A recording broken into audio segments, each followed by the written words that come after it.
tema da mensagem de hoje: sacerdócio é o seu chamado. Amém? Você foi chamado para ser um sacerdote. Eu quero falar um pouco sobre isso hoje. Creio que o Espírito Santo vai ministrar o meu e o seu coração, em nome de Jesus. Amém? Como você sabe, temos falado sempre, né, que a cada mês deste ano, o ano da paternidade, o Senhor vem colocando como referência um pai na Bíblia, né? Ano de paternidade, estamos aprendendo a ser uma igreja que se submete à paternidade. Não é algo fácil, mas o Senhor tem nos desafiado e nós temos nos aberto. Amém? Amém? E aí desde janeiro estamos estudando e aprendendo e sendo ministrados acerca de diversos pais. No mês passado, em maio, foi o mês de autoridade, e nós aprendemos, e eu creio que você está vivendo essa palavra de autoridade. Aprendemos acerca da vida de Moisés, um homem de Deus cheio de autoridade, libertador, resgatador do povo de Deus das mãos da prisão do Egito. Moisés é uma excelente figura de Jesus Cristo. Ali na antiga aliança, no Antigo Testamento, Jesus veio para nos salvar das prisões, e Moisés veio para salvar o povo de Deus das prisões. Tudo aquilo que olhamos na antiga aliança, diz a palavra de Deus que é sombra, ou seja, é um reflexo, é uma imagem daquilo que viria depois na nova aliança. Só que hoje nós não dizemos que viria, hoje nós podemos dizer que veio e está entre nós. Ele é Jesus. Amém? E Moisés tinha um irmão chamado Arão, e Arão é o sacerdote que nós teremos como referência na palavra do Senhor para este mês e para esta manhã. Amém? Queridos, Moisés e Arão eram irmãos de sangue e eram muito amigos, andavam juntos lado a lado o tempo todo. Porém haviam algumas diferenças entre eles. Sabe por quê? Porque Deus não faz ninguém igual a outro. Sabia que não existe ninguém igual a você? Quantas vezes a gente quer forçar o outro a ser igual a mim, né? Eu quero que você pense como eu penso, eu quero que você faça como eu faço, eu quero que você seja como eu sou. Não, Deus me fez de um jeito, te fez de outro. Você é único, você é única. Não há ninguém igual a você nessa terra. Mas nem entre irmãos não havia diferença entre irmãos? Havia. A primeira delas que eu quero citar aqui, daqui a pouquinho a gente vai ler um texto na palavra. A primeira delas é que Moisés não foi um bom pai. Pastor, nós fomos a fundo na vida de Moisés aqui no mês de maio. Agora você vem em junho falar que ele não foi um bom pai? Você me ouviu falar isso quinta-feira a respeito de Davi, sim ou não? Quem estava aqui quinta-feira? Davi também não foi um bom pai. E agora o pastor Marcos deu para falar mal de todo mundo, só porque eles não estão aqui para se defender, não é? Queridos, Moisés, só para que você entenda, diz a palavra do Senhor em Êxodo, no capítulo 4, não precisa abrir, nós não vamos ler, tá bom? Só estou citando para você entender. Você sabe que na história do povo de Deus havia uma lei, um decreto, não é? De que os pais deviam circuncidar os seus filhos, homens. E a circuncisão devia ser feita pelo pai. O único caso na Bíblia em que o pai não circuncidou o filho, alguém teve que fazer no lugar dele, certo? Porque diz a palavra que Deus já estava assim, com Moisés, porque Moisés não estava fazendo um bom papel de pai. Depois você leia com calma, se quiser anotar, está lá em Êxodo 4. E aí a esposa de Moisés, chamada Zípora, um bom nome para você colocar na sua filha, quando você quiser. Pode até chamar carinhosamente de Zizi. Bonitinho. Zípora foi lá e fez aquilo que era para Moisés ter feito. Ela foi e circuncidou o filho. Moisés era um excelente líder diante do povo, mas dentro de casa ele deixava a desejar. A falta da presença dele, a falta de atitude como pai. Esse é só um exemplo de que Deus deu uma responsabilidade ao homem, mas a mulher teve que ir lá e fazer porque o homem não fez. E diz a palavra que se ela não tivesse feito aquilo, Moisés teria sido exterminado. Olha a importância de um papel de pai. Você que é pai, larga o seu filho, toma muito cuidado. Alguém vai assumir o teu lugar, pode ter certeza disso. Mas o pior não é isso. O pior é você sofrer as consequências por não estar exercendo aquilo que Deus te chamou para fazer. Amém?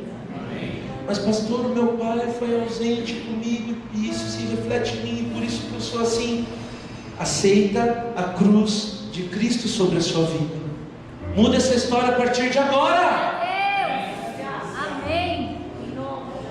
Vai carregar a maldição do seu pai até quando?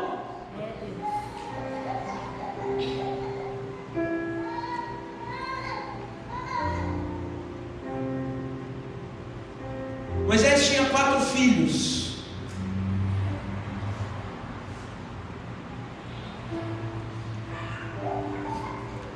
E Arão tinha 4 filhos.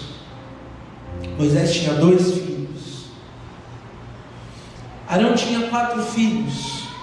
Eu disse a você que Moisés não era um bom pai. Arão era um bom pai. Você quer saber de uma história que mostra que Arão era um bom pai? Números capítulo 3 e também Levítico capítulo 10. Não precisa ler, só estou citando para você. Conta a história de 2 dos 4 filhos de Arão.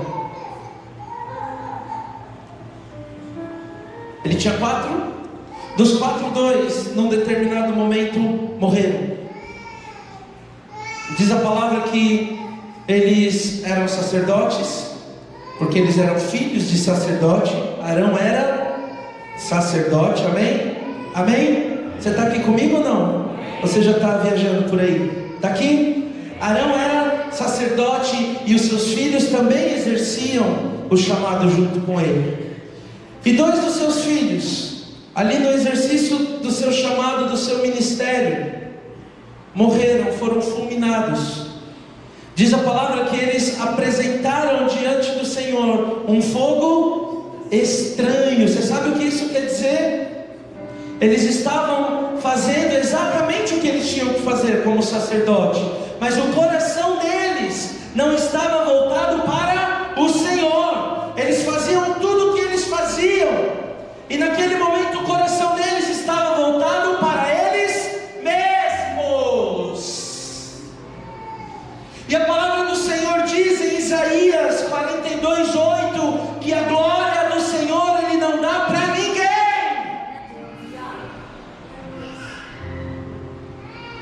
Então vamos começar a tomar cuidado quando Deus colocar coisas nas nossas mãos, para que sejam executadas, e daqui a pouco eu não esteja pensando que aquilo que Ele está fazendo sou eu, porque eu busquei, porque eu procurei, porque eu pedi, porque eu me santifiquei. Toda honra e glória seja a mim, até que o fogo do Senhor venha e me extermine.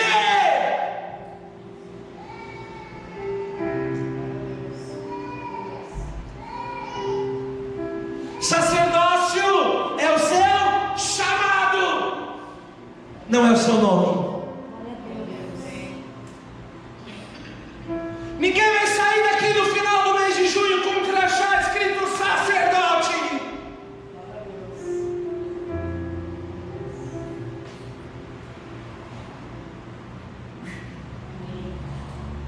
Deus chama todo filho Sabe por quê? Sacerdote significa pai. E o plano de Deus é que todo filho um dia vire pai.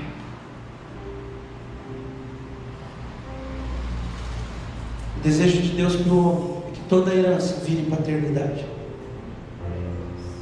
Agora, o que é que você tem ensinado ao seu filho? Arão ensinava. Moisés também tinha seus filhos perto dele, Gerson e Eliezer, os filhos de Moisés, estavam perto, mas estavam perto ali, sempre no tabernáculo. Você aprendeu sobre o tabernáculo? Amém? Domingo passado você foi ensinado sobre o tabernáculo. Moisés tinha os seus filhos sempre por perto. Arão tinha os seus 4 filhos sempre por perto. Só que o coração de 2 deles estava extremamente corrompido. É como a pastora Gi hoje chegar aqui e falar, como ela disse: eu e a minha casa, os meus filhos servimos ao Senhor. Você ouviu isso? Não ouviu? Sim ou não? E daqui a pouco o Marcos ser exterminado. Mas o Marcos prega. O Marcos está firme na igreja. Mas quem garante que o coração dele está em Deus? Quem pode garantir que o coração dele está no Senhor? E que cada palavra lançada pela boca dele tem um único desejo: de exaltar a Cristo e de abençoar a sua vida. Você pode garantir isso?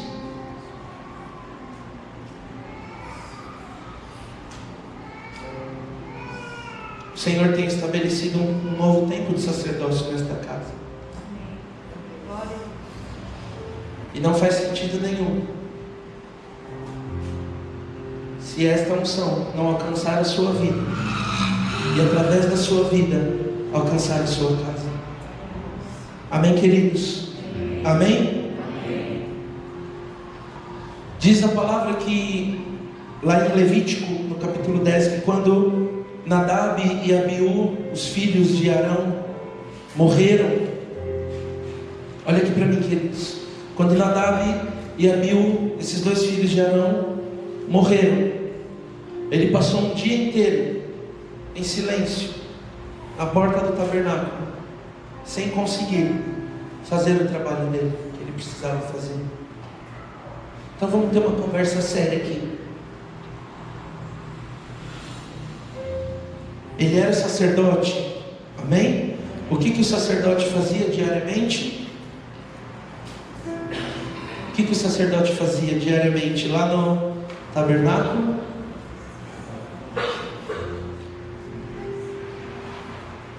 Vamos? Ele ia lá, coordenava, não é?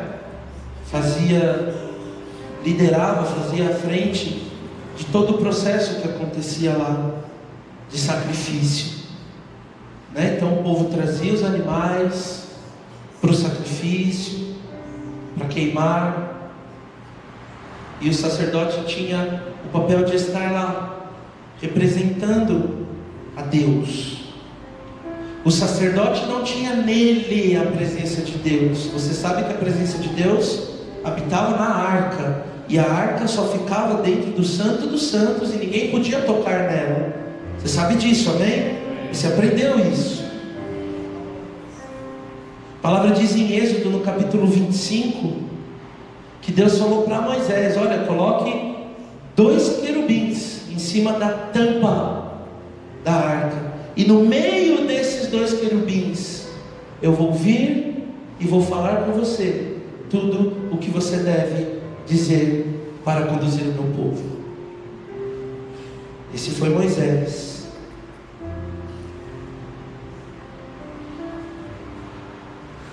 Sabe por que Arão passou um dia inteiro sem conseguir entrar lá no tabernáculo para oferecer os sacrifícios que ele tinha que estar à frente daqueles sacrifícios, daquelas ofertas a Deus? Porque o coração dele de pai estava despedaçado. O coração dele de pai estava destruído. Pastor, mas as coisas de Deus não vêm em primeiro lugar? Querido, você pode ser uma bênção aqui dentro, se você não for bênção na sua casa. As coisas de Deus não estão em primeiro lugar na sua vida. Se você não é capaz de abençoar a sua própria casa, por favor, não venha fazer nada aqui dentro. Porque você já aprendeu hoje o que acontece com quem oferece fogo estranho ao Senhor.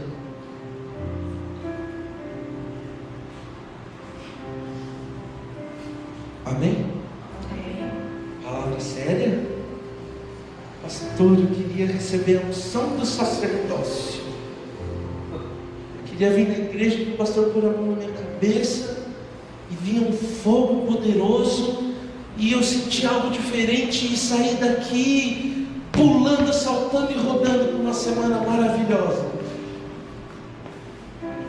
A unção do sacerdócio está em você desde o dia que você recebeu Cristo como Salvador da sua vida, a não ser que você não tenha recebido, a não ser que de fato você seja uma grande bênção aqui dentro, mas a sua casa seja um pedacinho do inferno. Não adianta, não resolve, não serve para nada. Amém? E aquele pai, Arão, ficou um dia inteiro de luto. E no luto dele, na dor dele, na tristeza do coração dele, é como se tivesse um culto hoje e você tivesse que vir ministrar aqui e o seu filho morresse. Estou falando de você agora. E você falasse assim: eu não vou conseguir ministrar porque meu coração está despedaçado, eu perdi meu filho. Nunca ninguém vai apontar o dedo para você, te julgar. Quer dizer, nunca ninguém vai, eu não sei. Eu não posso responder pelos outros. Mas uma coisa é fato: um coração de pai que passa por cima das dificuldades, das tristezas, das mazelas do seu filho e simplesmente finge que nada está acontecendo, passa por cima de tudo, não é força. Isso não é sinal de força. Isso é sinal de que o amor de Deus não habita nesse coração. Amém? A conversa está ficando séria agora. Pastor, mas Arão foi tão bom assim? Não foi ele que fez o bezerro de ouro? Você está falando bem dele, foi um bom pai, foi um excelente sacerdote. E a idolatria? Até nisso ele mostrou coração, um bom coração de pai. Não estou defendendo o bezerro de ouro, amém? Não estou defendendo a idolatria, não estou dizendo que ele estava certo. E as consequências dessa idolatria foram terríveis, você sabe disso. Mas até nisso mostra que Arão ouvia os seus filhos. Quantas vezes seu filho chegou para você e falou alguma coisa, você sabia que não era daquele jeito, mas você foi e fez o que seu filho falou e deu errado? Já aconteceu isso com você alguma vez? Foi exatamente o que aconteceu com Arão. Ele era um pai tão bondoso com seus filhos. E aí eu não falo só dos filhos naturais dele, mas de todo aquele povo com o qual ele andava junto com Moisés conduzindo. Nós queremos fazer um bezerro de ouro. Ok, faça. Errado. Entristeceu demais o coração de Deus. Mas ainda assim mostra o amor que ele tinha pelos seus filhos. Querido, eu quero te alertar de uma coisa: não justifique os seus erros. No causa do seu bom coração de pai. Amém? Se o seu filho te pedir para fazer algo, ou qualquer pessoa que te pedir para fazer algo, que não seja o que Deus deseja, que não seja o que Deus está falando na sua palavra, não faça. Amém? Deus em primeiro lugar. Ninguém vai sair daqui fazendo bezerro de ouro e falando que agora pode. Amém? Amém? Você está aqui ainda? Então essas eram algumas diferenças entre Moisés e Arão. Mas houve um fato na vida de Arão que marcou uma grande diferença na história do povo de Deus. Agora eu quero que você abra comigo em Números, no capítulo 17. É o quarto livro da Bíblia: Gênesis, Êxodo, Levítico e Números.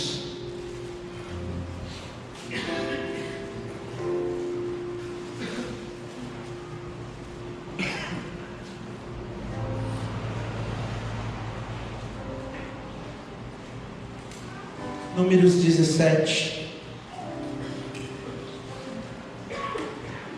diz assim: O Senhor disse a Moisés: peça aos israelitas que tragam 12 varas, uma de cada líder das tribos. Escreva o nome de cada líder em sua vara. Na vara de Levi, escreva o nome de Arão, pois é preciso que haja uma vara para cada chefe das tribos. Deposite-as na tenda do encontro, em frente da arca das tábuas da aliança, onde eu me encontro com vocês. Lembra que eu falei para você agora há pouco que Deus encontrava Moisés aonde? Lá na arca. Era onde Deus falava com ele, lugar onde representava, ou melhor, onde estava de fato a presença de Deus. Amém? E Deus falou isso para Moisés: vai lá e é lá que eu vou falar com você. Você sabe que Arão andava junto com Moisés, e Arão aqui estava representando a tribo de Levi, uma das 12 tribos de Israel. Você sabe que Israel, depois, ele era Jacó, e aí depois do encontro com Deus, do encontro verdadeiro, Deus mudou o nome dele para Israel. E dos seus 12 filhos, Deus repartiu aquelas terras em 12 tribos, uma terra para cada filho. Então haviam 12 tribos, 12 povos ali. E esse é o contexto para que você entenda. Deus falou: olha, Moisés, vai lá, pega uma vara de cada tribo, e na vara de cada tribo você escreva o nome do chefe desta tribo, do líder desta tribo. Sabe por quê? Porque Deus levanta alguém para estar à frente, para que ele possa falar. Amém? Amém.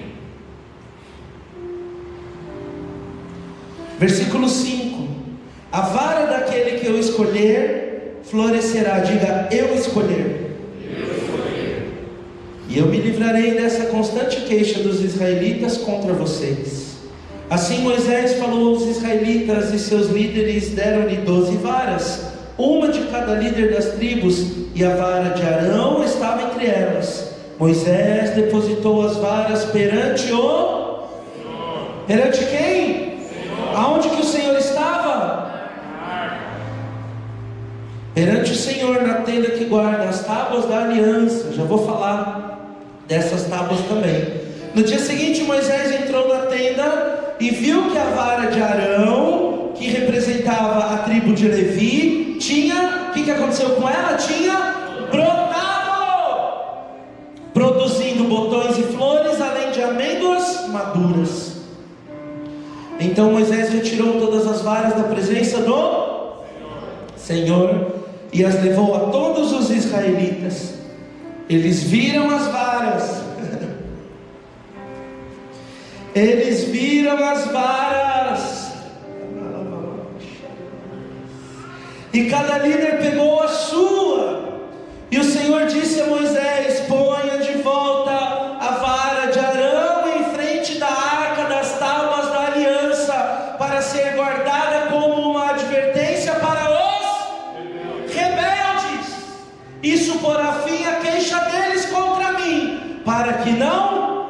morram. E Moisés fez conforme o Senhor lhe havia ordenado.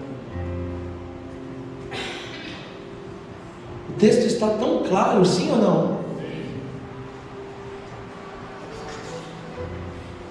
Havia uma diferença entre Arão e os outros 11 líderes de tribos. Pastor, por que dessa diferença? Então agora Deus prefere uns do que outros? Deus coloca uns na frente de outros? Deus não prefere uns do que outros, mas Deus escolhe uns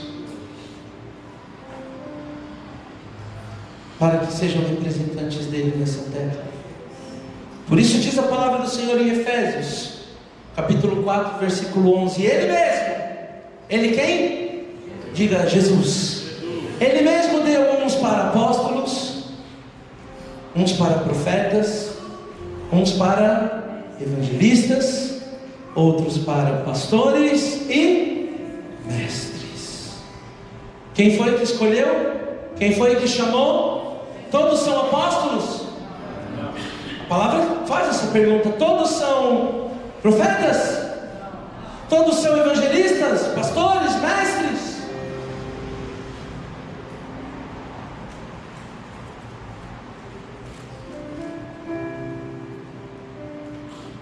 Então lá na antiga aliança, Deus ergueu homens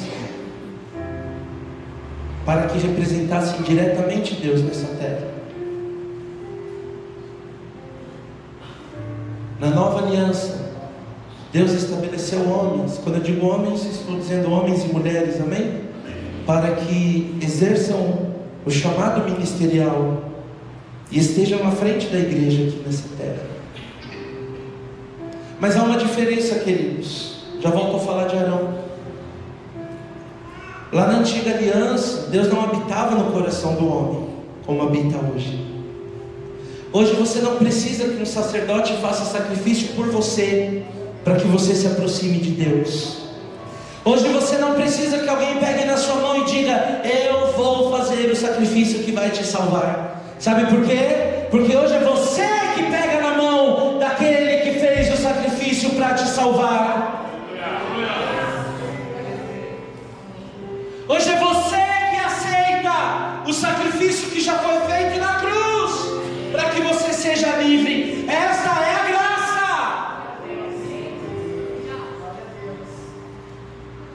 Agora, por que Deus escolheu Arão?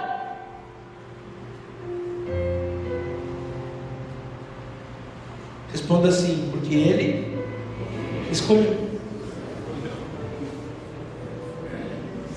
A palavra do Senhor diz assim: quem pode entender os desígnios da mente do Senhor? Alguém pode entender? Muitas vezes questionamos tentando entender aquilo que Deus faz, mas quem faz é o Senhor. Amém, queridos? E o que tem essa vara? Você entendeu que 12 varas foram levadas até a presença do Senhor, uma representando cada tribo, uma representando cada tribo. E das 12, quando Moisés voltou e olhou, uma delas apenas tinha brotado. Pastor, o que isso quer dizer? Queridos, isso significa que a vara que Deus colocou na mão de um sacerdote, diga assim: eu sou sacerdote. A vara que Deus colocou na mão de um sacerdote, ela não vai continuar seca, ela não vai continuar sem produzir nada. E 3 coisas a vara de Arão produziu. A primeira delas diz que ela brotou, ela deu brotos. Voltamos a falar de paternidade. Ministério que não dá fruto é vara seca.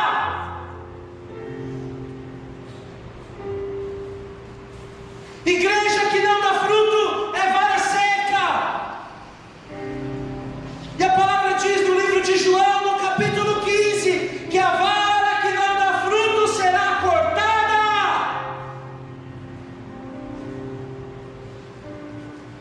Mas a vara que dá frutos será limpa, será podada, para que dê ainda mais fruto. Qual é o fruto que você tem dado na sua vara? Ou será que ela está tão seca que nem dá para saber que tipo de fruto sai dela mais? Se é que ainda sai alguma coisa.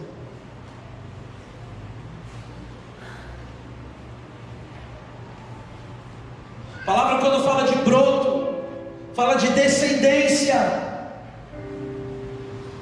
Pais que não ensinam a palavra para os filhos.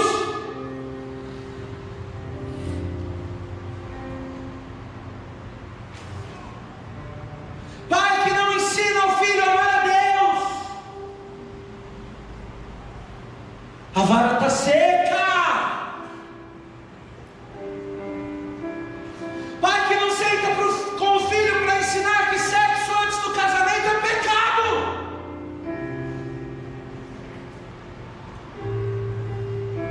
Já ouvi pais e mães desta igreja falando para o filho e para a filha: pode fazer, mas usa a camisinha, porque se engravidar vai me dar trabalho. Vara seca, vara seca.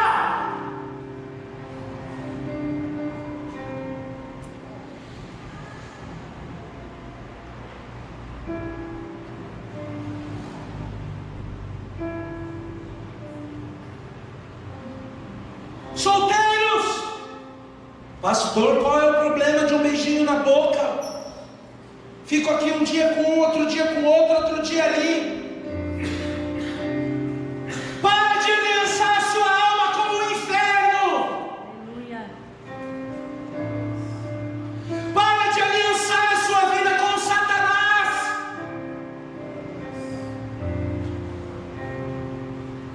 Eu vou até o fim. Glória a Deus.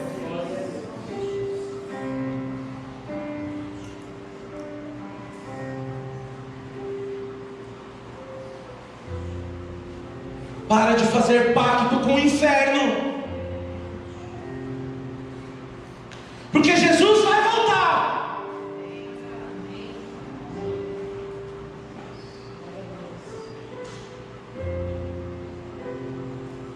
Homens casados desejando outras mulheres. Mulheres casadas desejando outros homens.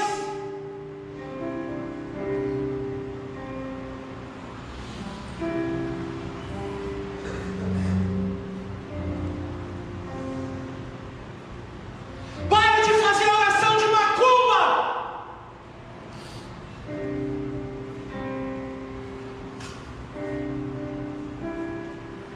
De nós tem que brotar a presença de Deus. O seu filho tem que ser santo e a responsabilidade é sua. O meu filho tem que ser santo e a responsabilidade é minha.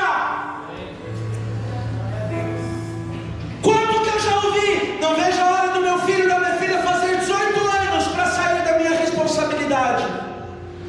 Nunca esteve. Nunca esteve.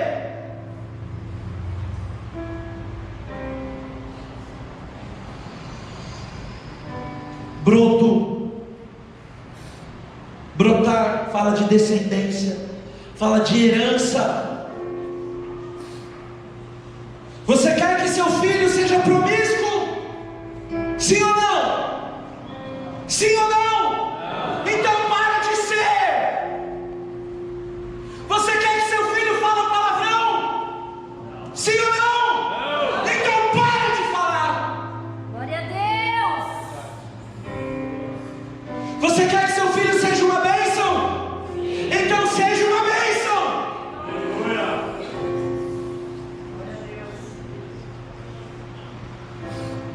Não deixe o mundo ensinar as coisas para os seus filhos. Ensina você, mas ensina certo aquilo que a palavra do Senhor ensina.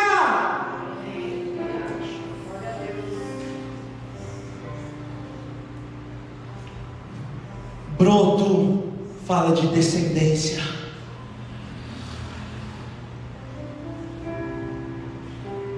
É lindo olhar para a história de Abraão e tomar aquela palavra que Deus liberou a Abraão e trazer sobre nós. Lembra-se lá no mês de janeiro, mês da fé: Abraão, eu vou abençoar você e toda a sua descendência.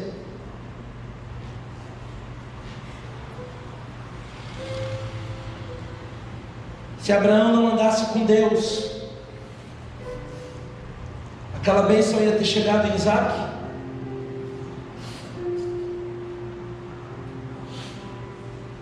Talvez por misericórdia, o Senhor alcançaria a vida de Isaac. Não espere que o Senhor alcance os seus filhos pela misericórdia dele. Seja você o instrumento que vai produzir brotos de uma vara que era seca, que ela passe a produzir em nome de Jesus.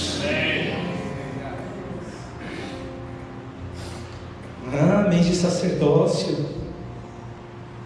Está ficando apertado, né? O cinto está cada vez apertando mais. Quero ver quando chegar em dezembro.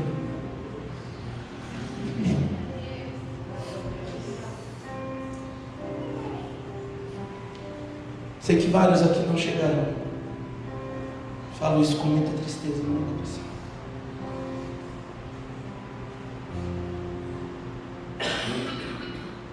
Porque a palavra da verdade, quando o coração é aberto, ela liberta. Quando o coração é fechado, ela é chata, ela incomoda, ela é religiosidade, ela é injusta. Coitadinho de mim, coitadinha de mim.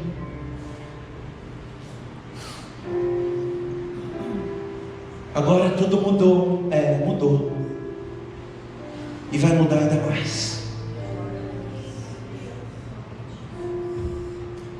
Onde a palavra do Senhor chega, tem que haver transformação. Amém, queridos? Amém, queridos? Então a primeira coisa que a vara produziu foram brotos. Legado, continuação. Quem vai continuar o que você faz o dia que você não estiver mais aqui?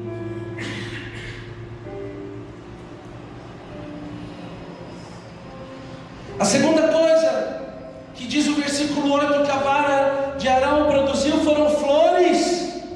Diz que ela floresceu. Flor, em todo tipo de vegetação, em todo tipo de plantação, a flor é o que dá mais beleza, não é? Sim ou não? Você olha para uma árvore cheia de flores, a primeira coisa que você diz: que árvore linda, porque ela está bela, colorida, enfeitada.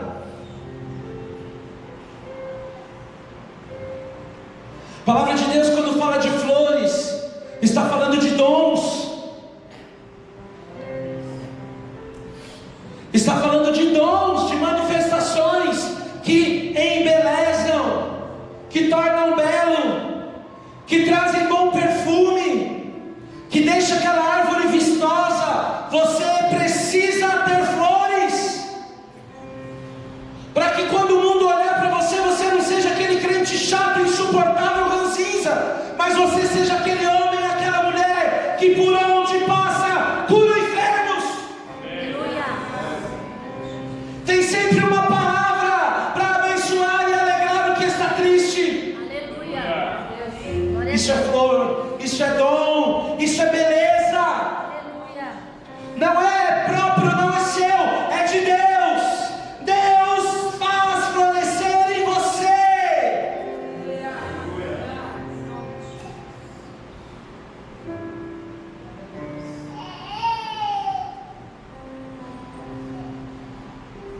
É a vara de Arão. Flores, floresceu. Diga para o seu irmão: floresça.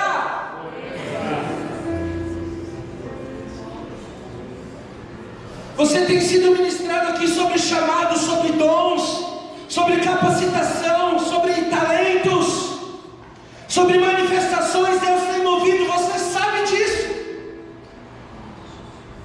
Mas deixa eu dizer uma coisa para você: os dons por si só não levam ninguém para o céu.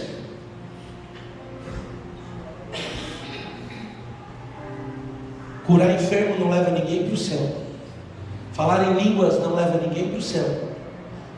Profetizar não leva ninguém para o céu. Flores não alimentam. Só uns loucos por aí que vivem comendo flor e acham que isso é suficiente para alimentar e sustentar. Presta atenção aqui. Sai comendo flor não, que você vai passar fome, viu? Flores não têm nutrientes suficientes para alimentar ninguém. Amém? Pastor, então as flores são ruins? Não, você já entendeu que elas são boas e para que elas servem. O apóstolo Paulo diz em 1 Coríntios capítulo 12: procurem com dedicação, com zelo, com cuidado, carinho, os melhores dons, as melhores flores, para que você possa florescer. Os dons não são para você mesmo. Os dons são para a igreja de Cristo. Os dons são para aqueles que ainda vão se tornar igreja. Quantos que Jesus Cristo alcançou através de milagres estão relatados na palavra? Mas não havia um que Jesus ministrasse um milagre sem antes ter dado a ele a palavra. Viver apenas fluindo em dons talvez te enfraqueça, se você não se alimentar da terceira produção da vara de Arão, que são os frutos. Ainda no versículo 8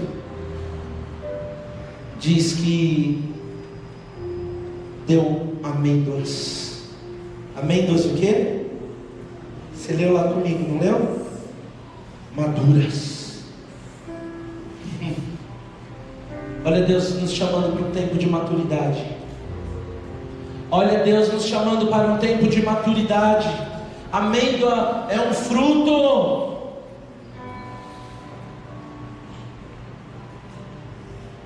Outro dia eu preguei aqui sobre a visão que Deus deu. E a primeira visão, você lembra?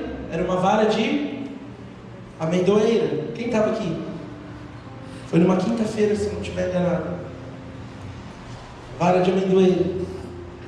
E a segunda visão era de uma panela fervendo.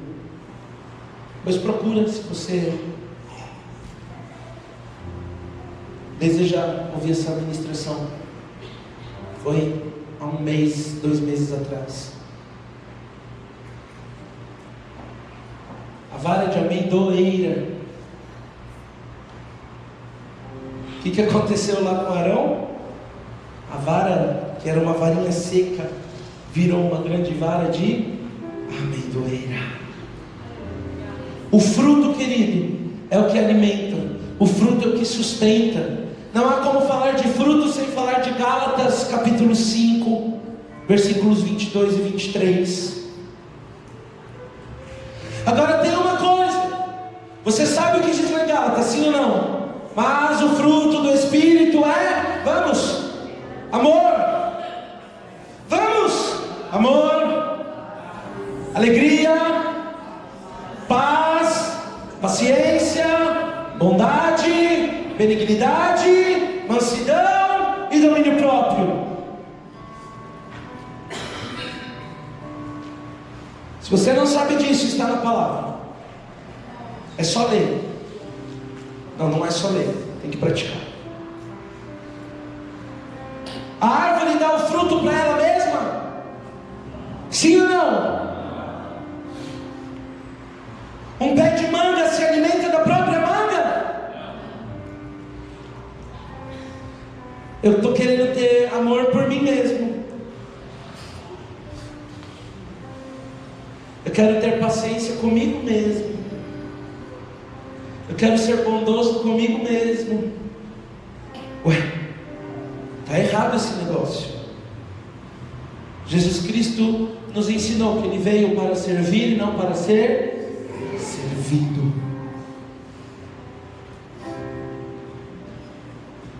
A vara de Arão deu frutos. Deu frutos. E hoje mais uma vez eu te pergunto, você tem dado frutos? No versículo 5, o Senhor disse assim a Moisés: a vara daquele que eu escolher florescerá, e eu me livrarei dessa constante queixa dos israelitas contra vocês. Contra vocês quem? Para quem que Deus estava falando? Moisés. Quem estava à frente? Moisés e Arão. Sabe o que Deus está dizendo aqui? Olha, Moisés, a vara de Arão, ela vai dar brotos, flores e frutos, e eu vou calar a boca dos rebeldes.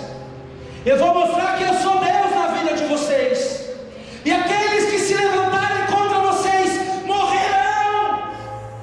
Tanto que no versículo 11, Deus fala para Moisés: agora pega essa vara aqui, deu broto, que deu flor e que deu fruto, e coloque diante da minha presença, para que ninguém mais reclame, murmure, assim ninguém mais morrerá.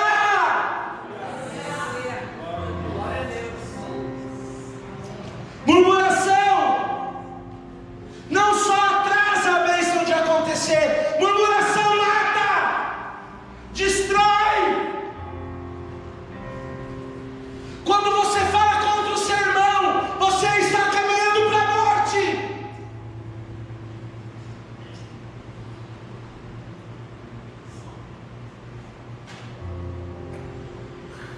Não adianta você honrar o seu pastor e desonrar o seu irmão do lado. Tem muito crente puxa saco de pastor, mas que não pode olhar nos olhos do irmão e abençoar.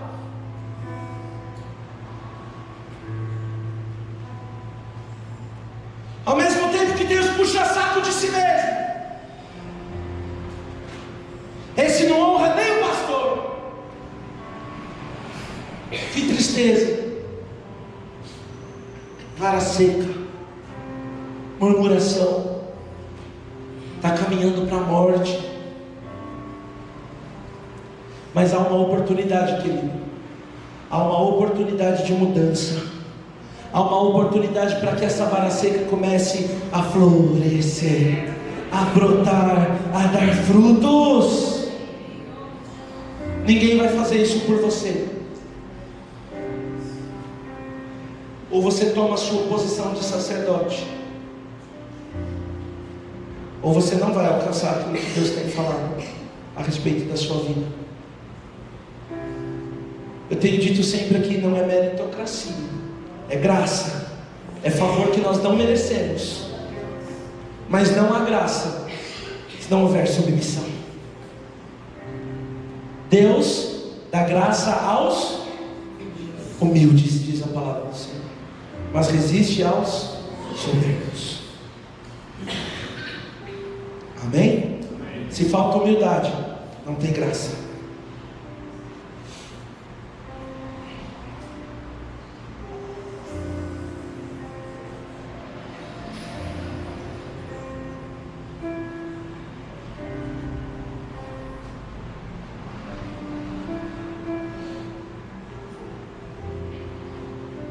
Vamos lá. Por último, queridos,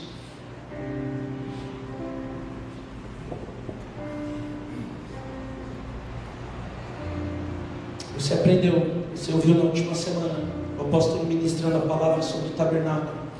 Sim? Você sabe que o tabernáculo, ele não tinha um lugar fixo. Sim? Amém? Porque o tabernáculo, ele andava, né? Junto com o povo pelo deserto. Amém? Entenda isso. Não dá para dizer qual era o endereço do tabernáculo. A igreja hoje tem um endereço físico, sim ou não? A igreja local, não é? Mas a casa onde Deus habita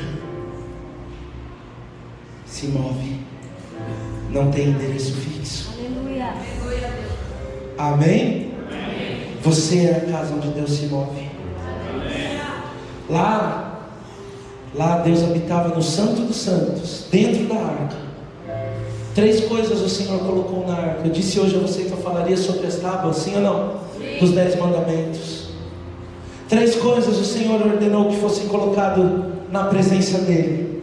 Você já pode entender hoje, eu sei que os seus olhos e ouvidos espirituais estão abertos. Os céus estão abertos sobre nós aqui, eu tenho certeza disso. E você já pode entender que você é o lugar onde Deus habita. Então as coisas que Deus colocou diante da presença dEle lá atrás, elas devem continuar diante da presença dEle hoje. Amém? Deus ordenou a Moisés que colocasse na arca as tábuas onde estavam escritos os 10 mandamentos. Sabe o que isso representa? A palavra do Senhor. Não há como a presença de Deus estar e habitar onde não há abundância da palavra dEle. Não há como Deus estar onde a palavra dEle não está. A palavra dEle é o próprio Deus. Se você não ama a palavra de Deus, Deus não habita em você.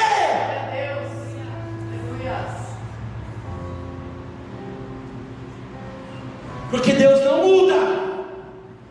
Deus não quebra os princípios que Ele mesmo estabeleceu.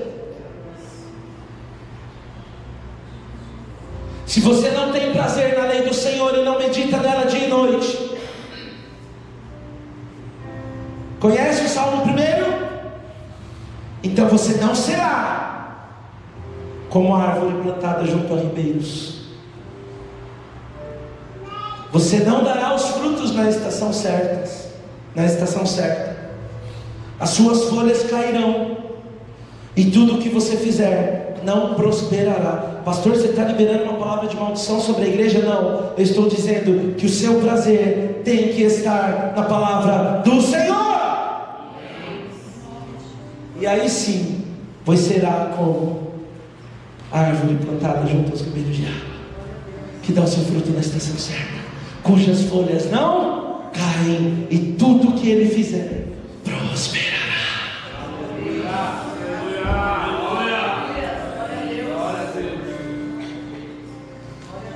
A palavra do Senhor tem que habitar ricamente em você. Amém, queridos? Depois fala sobre o maná. Então eu disse a você que 3 coisas foram colocadas ali na arca, diante da presença do seu Deus. Amém? Diga assim: hoje eu sou a arca. Eu sou o lugar onde a presença de Deus habita. Eu sou o templo do Espírito Santo. Primeira coisa, a palavra de Deus tem que habitar em você. Segundo, o maná. Deus deu uma ordem para Moisés: coloque o maná na arca. Você sabe que o maná era a provisão diária de Deus para o seu povo, para que eles não morressem de fome. Deus mandava do céu todos os dias o sustento. Todos os dias o alimento.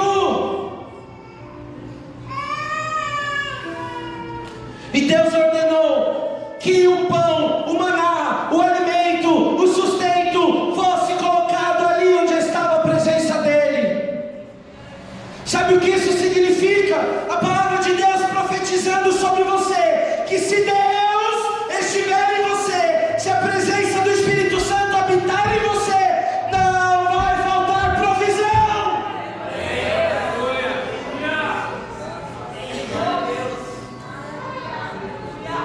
Se falta provisão, é porque está faltando Deus na provisão. Pare de se preocupar em ter a provisão. Se preocupe em ter o Deus que traz a provisão.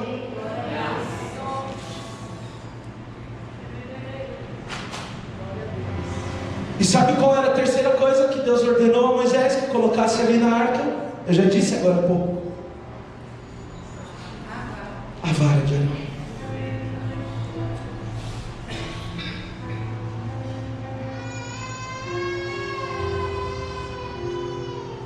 onde Deus está, precisa haver broto, precisa haver flores e precisa haver frutos.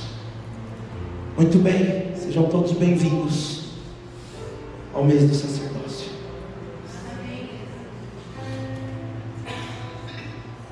Fique em pé no seu lugar. Quero orar com você.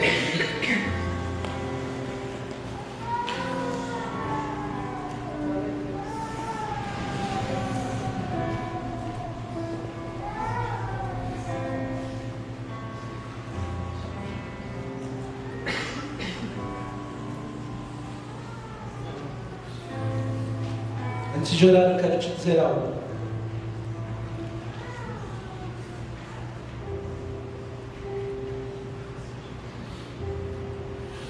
Você sabe que na célula nós somos sempre ministrados e temos a oportunidade de todos juntos ministrarmos, amém? Amém. A não ser quando é na casa da Paula de sexta, pastor Marcos. Não conta para o pastor. Você tem a oportunidade também de ministrar o que Deus põe no seu coração, de compartilhar, de ser curado, de abençoar pessoas para que sejam curadas também. Pastor, por que você está falando da célula agora? Queridos, na célula nós sempre compartilhamos aquilo que estamos vivendo aqui no nosso dia a dia, amém? De forma prática. Esta palavra vai ser continuada na célula durante a semana, você sabe disso. Só que hoje eu quero fazer algo diferente, eu quero trazer 3 citações, 3, de células desta semana. Uma delas diz que o sacerdote no Antigo Testamento eram apenas alguns homens que tinham esse acesso ao lugar santo, e só o sumo sacerdote tinha acesso ao Santo dos Santos. Hoje, na nova aliança, em Apocalipse, a palavra diz que você, filho de Deus, é chamado sacerdote. Que se não fosse assim, essa palavra só poderia ser ministrada neste lugar para o pastor Roberto e para a pastora Gina. Essa palavra de hoje. Mas essa palavra para os filhos. Amém? Desde o início do ano você ouviu uma palavra aqui falando sobre paternidade. Que Deus não nos chama apenas para entendermos que somos filhos dele, mas Ele quer gerar em nós que nós sejamos pais de outros filhos. Isso é herança, isso é paternidade. Dizia também, não é, líderes de célula, que Deus usou para trazer essa palavra, marcou a minha vida. Que o cristão que só esquenta a cadeira da igreja fica assistindo louvor na hora do culto e esperando o momento certo para rir daquele que cantou errado, que tocou errado, que dançou errado, a letra que passou errado, a luz que mudou de cor na hora errada, o som que deu estouro, para depois poder dizer: na minha igreja o louvor é bem mais ou menos, na minha igreja só o Wendel tem a voz bonita para cantar, o resto aguenta aí. O sacerdote ouve Jesus falando em João capítulo 4, 23: é chegada a hora em que o Pai procura verdadeiros adoradores. Verdadeiros adoradores que adoram ao Pai em espírito e em verdade. O crente que vem no culto só para limpar a consciência, pede para todo mundo orar por ele, mas o infeliz não para 1 minuto por dia para dobrar o joelho e agradecer a Deus pela própria vida. Infeliz, muito infeliz, porque nele Está faltando relacionamento. O sacerdote, o filho que exerce sacerdócio, é aquele que vem a este lugar para que a sua oração seja apenas uma resposta de tudo aquilo que ele orou durante a semana. Amém? Amém. O crente que se preocupa em marcar presença no culto para que todos vejam que ele está lá,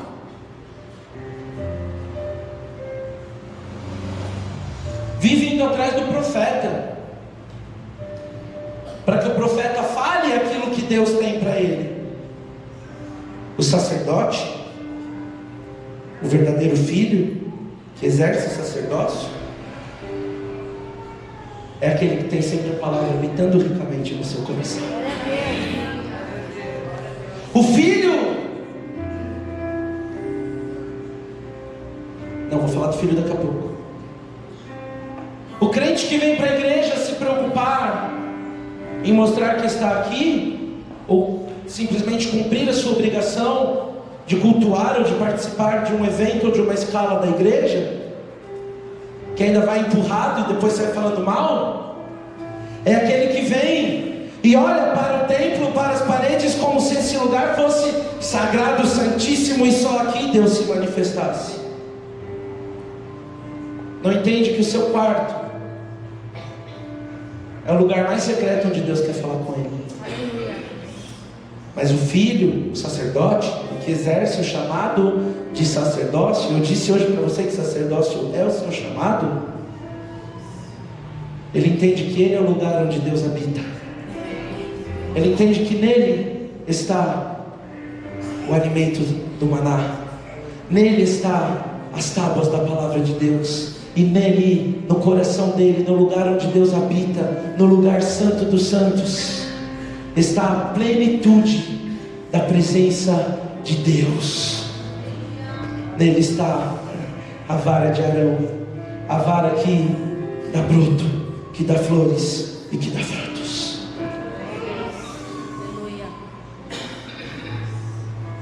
Obrigado, queridos, por essa palavra.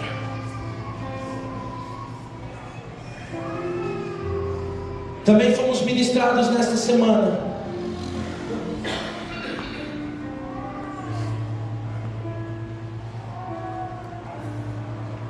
acerca do processo que Deus realiza nas nossas vidas. E neste processo, lugar onde podemos entender que Cristo está se manifestando e passo a passo transformando e gerando mudanças na nossa vida, a salvação chega até o nosso coração. Nós passamos pelo átrio, que é o lugar onde todo mundo entra, todo mundo oferece sacrifício. Nós chegamos no Santo dos Santos. Sacerdote, você pode entrar, ou melhor, no lugar santo, é o lugar onde você pode entrar, você pode acessar. Não é lugar para qualquer um, é lugar para filho.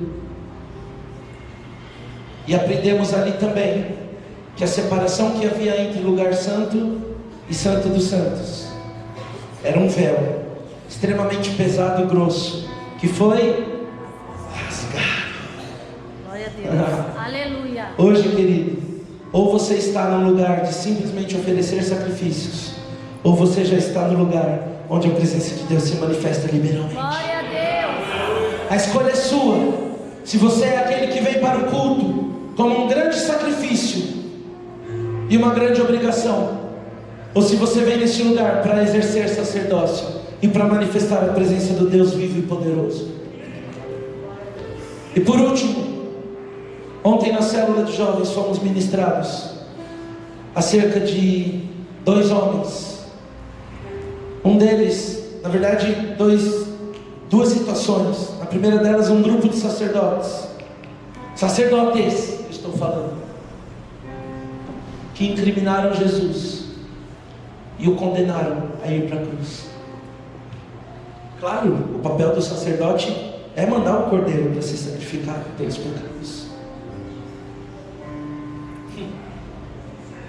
E um que nunca foi chamado de sacerdote, Neemias, recebeu um desafio da parte do Pai. E nesse desafio, ele transformou a história. Está tudo bem lá atrás, queridos, amém? Naquele desafio, Neemias foi usado por Deus para transformar a história do povo de Deus. Muros que estavam caídos, quebrados, despedaçados, foram reconstruídos. Numa mão,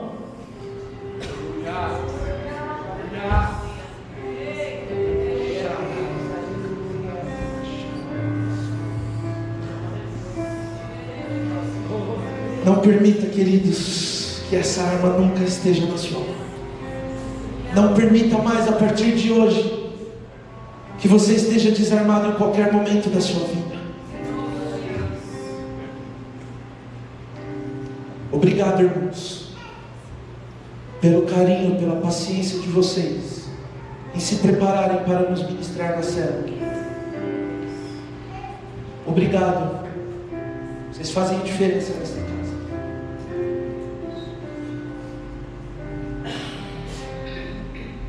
Eu quero orar com você. E antes de orar, hoje ninguém vai ministrar você de forma pessoal. Que você está entendendo que você é o quê?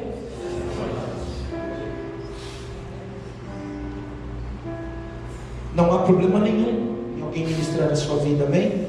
Não estou te incentivando a se tornar rebelde, autossuficiente, auto-independente ou autodependente de si mesmo. Nossa dependência tem que estar só no Senhor. Mas hoje você vai orar e vai declarar o cumprimento dessa palavra sobre a sua vida. Não estou te dando uma ordem, estou fazendo um convite para você. Amém? Se você não crê, ainda assim não creio que o Espírito Santo pode te convencer e mudar o seu coração nesta manhã, já nesta tarde, em nome de Jesus. Só que antes de nós orarmos, eu quero fazer só mais um desafio a você. Você já ouviu a história do bom samaritano? Sim ou não? E aquele homem que foi espancado, aquele homem que apanhou, que foi jogado como praticamente morto, teve 3 oportunidades de ser atendido. Qual foi o primeiro? O primeiro que passou por ele? O levita. Tá bonito subir, cantar e tocar, não tá? Não tá bonito subir, dançar? Exercer sacerdócio aqui dentro é a coisa mais fácil. Até subir e pregar é fácil.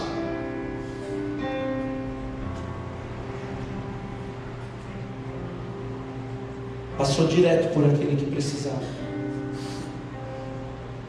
Será que hoje nós estamos assim? O segundo, para piorar, você sabe quem foi? A segunda oportunidade que aquele homem teve de ser acolhido, suprido, curado, restaurado, abraçado, amado.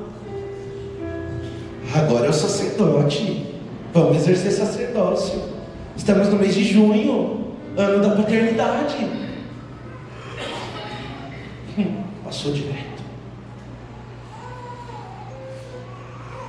E aí quem foi que Deus usou para gerar aquela transformação na vida daquele homem? O estrangeiro. Não espere Deus colocar um estrangeiro no seu lugar. Se precisar, Ele vai fazer. Aquele que está morrendo,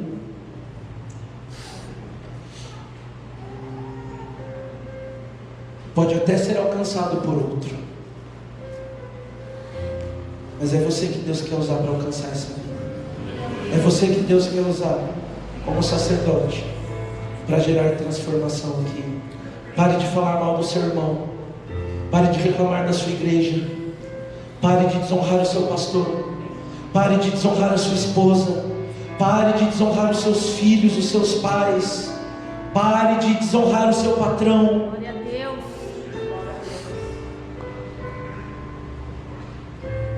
Seja sacerdote por onde você estiver.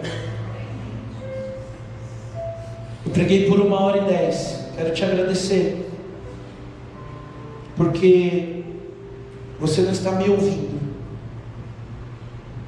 Eu sei que você está ouvindo o seu Deus. Porque tudo aquilo que o Senhor vem falando comigo, Ele tem me desafiado a liberar sobre a igreja dele. Aleluia. E eu libero e entrego essa palavra sobre a sua vida em nome de Jesus. Você sabe se hoje você é um levita, se hoje você é um sacerdote, ou se hoje você é um estrangeiro. E é assim que eu te convido a se derramar nesta hora na presença do seu Deus.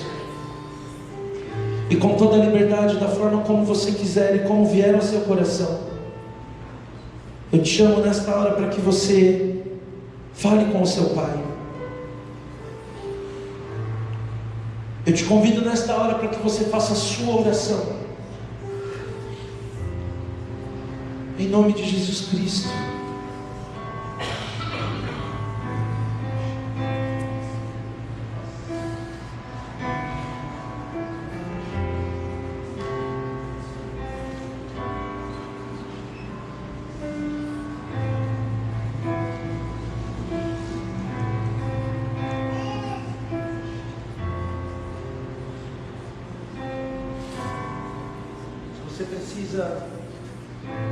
Você precisa pedir perdão nesta hora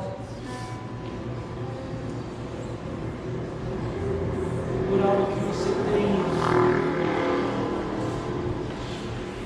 feito contra o Senhor e contra o seu chamado de sacerdote. Faça isso agora. Faça isso nesta hora.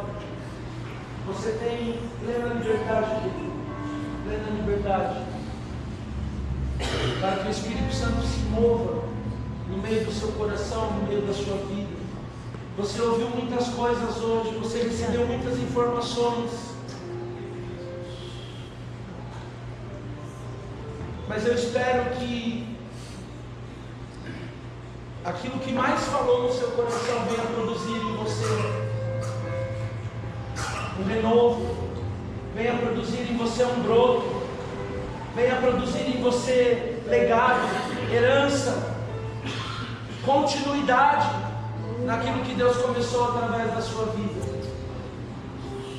Aquilo que mais falou com você nesta manhã, venha gerar em você flores, dons, venha fazer com que você possa florescer e se tornar uma árvore frondosa, bonita, atraente, para que esse mundo queira estar perto de você.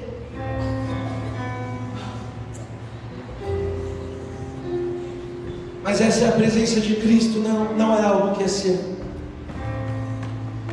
E eu espero sinceramente que essa palavra venha produzir em você frutos.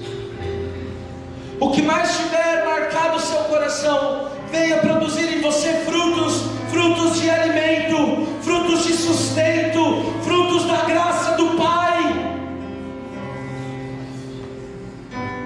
Não apenas para te sustentar, mas para alcançar aqueles que estão por perto de você. Em nome de Jesus.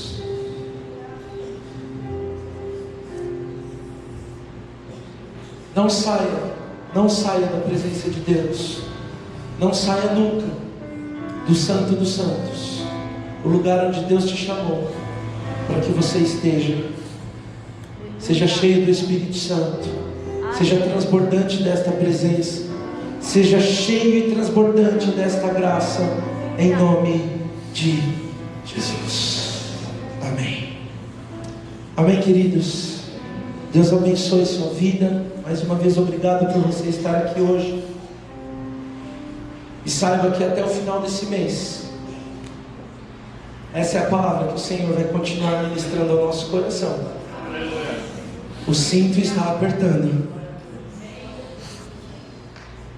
Sabe quando você entra no avião? Uma das primeiras coisas que se fala é: aperta o seu cinto. Voar sem cinto é muito perigoso. Amém? O cinto da verdade. Efésios